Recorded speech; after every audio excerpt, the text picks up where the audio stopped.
A celebration of faith. Welcome to the Purim Perspective.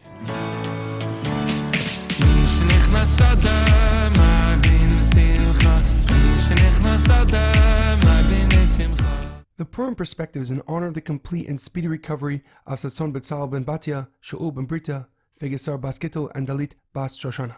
The Purim Perspective is dedicated in memory of Shlomo ben Edward and Edward ben Shaul. May their souls be uplifted and their memories a blessing. There are many powerful lessons to learn from the Megillah, but there was one I would like to share. The Megillah begins with King Achashverosh having a feast to celebrate 70 years since the destruction of the first temple, the first Beis Hamikdash. The King Achashverosh knew that the Jewish prophets predicted that after 70 years of destruction of the first Beis Hamikdash, the second one was going to be built. And he was afraid that the building of the Beis Hamikdash in Jerusalem, might shake the foundations of his world empire. And according to Achashverosh's calculations, the 70 years of exile ended in the third year of his reign, and yet nothing happened.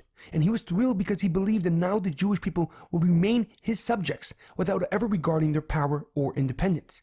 He celebrated with a great feast and adorned his tables with the holy and sacred vessels of the Beis Hamikdash. And as the Jewish people began to arrive for the feast, they saw the holy vessels of the temple on the king's tables, and yet they did nothing. So God's anger was aroused by the Jewish people's disrespect. They went to a feast that had the vessels, the kalim of the Beis Hamikdash temple, on display and enjoyed it. So he allowed them, the Jewish nation, to suffer the persecution of Haman HaRasha. Mordechai, who was the leader of the Jewish people at that time, heard about this decree and began to mourn in the streets and wear sackcloth and ashes to beg God for mercy. When Queen Esther heard what Mordechai was doing, she sent him new clothes to wear. But Mordechai refused and told Queen Esther that she must save the Jewish people. The messenger came back and told Mordechai that Esther has not been called to the king in over 30 days. How could she plead for the Jewish people?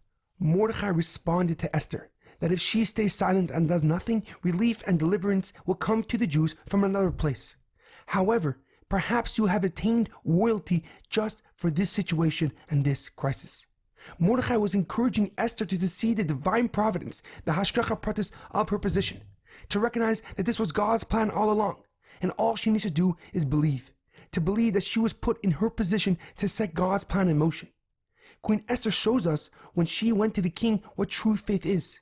It is not about being certain, but having the courage to live with God, with Hashem, in the presence of uncertainty. To hear the voice of God in the midst of chaos.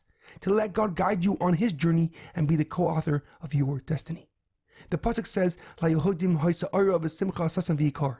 The Jewish people enjoyed light, gladness, happiness, and honor. The Gemara Megillah writes that Oira refers to the Torah because the Jewish people showed their complete and total devotion to God when they repented for their sin of the feast. And they merited a spiritual awakening similar to the one they had by Mount Sinai by the giving of the Torah. May we experience the same spiritual awakening, success, happiness, and prosperity. Have a happy and joyous Purim and a meaningful Shabbos.